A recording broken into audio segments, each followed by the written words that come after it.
नमस्कार, विन्या टाइम्स में आपका स्वागत है। लोकसभा चुनाव की तारीखों का ऐलान हो चुका है। सभी दल अपने अपने हिसाब से सियासी मैदान फतह करने के लिए तैयारियों में जुटे हुए हैं। सभी विरोधी नेता एक दूसरे पर जुबानी बाढ़ छोड़ रहे हैं। मध्य प्रदेश के पूर्व मुख्यमंत्री और भारतीय जनता पार्टी के राष्ट्रीय उपाध्यक्ष शिवराज सिंह चौहान विपक्ष में जाने के बाद से सरकार पर लगातार हमलावर हैं। हर रोज पूर्व सीएम सरकार को प्रदेश के विभिन्न मुद्दों को लेकर घेर रहे हैं। इसी क्रम में राजगढ़ के व्यावरा में विजय संकल्प यात्रा कार्यक्रम में हिस्सा लेने पहुंचे पूर्व मुख्यमंत्री शिवराज सिंह चौहान ने प्रदेश सरकार पर जमकर हमला बोला। उन्होंने कहा कि 15 सालों के बाद सत्ता में आए कांग्रेसी खदानों से रेत इस प्रकार निकाल रहे हैं जैसे प्रदेश को लूटने के लिए भूखे हों। रेत खोद रहे हैं, पत्थर खोद रहे हैं, गिट्टी खोद रहे हैं, मिट्टी खोद रहे हैं, राशन की दुकानों पे कब्जा कर लिया है। अरे 15 साल के भूखे जैसे टूट पड़े हो, मध्य प्रदेश को लौटने के लिए टूट पड़े। ये कोई सरकार है? इसके साथ ही पूर्व सीएम ने कानून व्यवस्था पर सवाल उठाते हुए कहा कि प्रदेश की धरती पर रोज 6 हत्याएं हो रही हैं। बच्चों का अपहरण करके हत्या कर दी जाती है। स्कूली बच्चियों के बीच तलवार लहराते गुंडे पहुंच जाते हैं और मार काटने जाते हैं और यह सरकार सोती रहती है। धिक्कार है ऐसी सरकार पर। लाख रुपए की फिरौती भी वसूल कर ली और अंततः बांध के जमुना मैया में फेंक दिया तो दोनों मासूमों की लाश मिली। ये क्या हो रहा है मेरे बहनों और भाइयों? मध्य प्रदेश की धरती पर रोज 6 हत्याएं हो रही है और इसी राजगढ़ जिले की धरती पर और तलवारें घुमाते हैं, कुर्सियां काट डाली जाती है, बेटियों पे हमला किया जाता है और ये अंधी सरकार सोती रहती है। धिक्कार है इस सरकार को मेरे बहनों और भाइयों।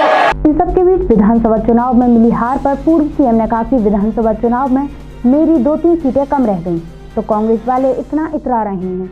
मैं कांग्रेस वालों से कहना चाहता हूं कि जीते तो तुम भी नहीं हो, तुम्हारी भी सरकार लंगड़ी है, कब से पक जाए इसका ठिकाना नहीं है।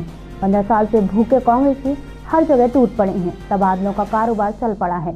करवाने और रुकवाने के अलग अलग रेट हैं। एक ही अधिकारी के दिन में 3-3 बार तबादले किए जा रहे हैं। चारों ओर बेईमानों का कब्जा हो गया है। 2-3 सीटें कम रह गई लेकिन उसमें इतने इतरा रहे हैं कांग्रेस वाले। अरे मैं उनसे कहना चाहता हूं जीते तो तुम भी नहीं हो, सरकार लंगड़ी बनी है, कब तक चले और कब टपक जाए इसका ठिकाना नहीं है। और सरकार भी अजब गजब सरकार है। इस सरकार को एक मुख्यमंत्री नहीं चला रहे, 2 मुख्यमंत्री नहीं चला रहे, इस सरकार को 2.5 मुख्यमंत्री चला रहे हैं। एक मुख्यमंत्री तो मुख्यमंत्री आप सब जानते हैं पीछे से दूसरा खेल कर रहा है और वो ऐसा खेल कर रहा है कि मुझे लगता है हम तो डूबे हैं सनम, तुमको भी ले।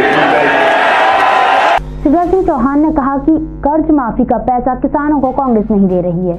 गरीब बहनों की प्रसव में मिलने वाला 16,000 रुपया भी अब नहीं मिल पा रहा है।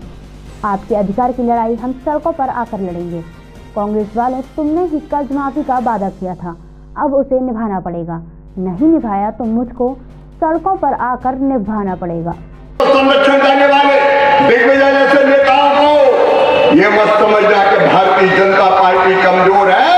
हम सड़कों पे जनता की लड़ाई लड़ेंगे और ईंट से ईंट बजा देंगे। हम गुंडागर्दी किसी भी कीमत पर नहीं चलेंगे। क्या हो रहा है चारों तरफ हाहाकार का आलम है, क्या चल रहा है मध्य प्रदेश में? ऐसे ही तमाम मुद्दों को लेकर प्रदेश की मुख्य विपक्षी पार्टी सरकार पर लगातार हमला बोल रही है। अब देखना यह है कि लोकसभा चुनाव में विपक्ष प्रदेश सरकार की नाकामियों को कहां तक भुना पाने में सफल हो पाती है।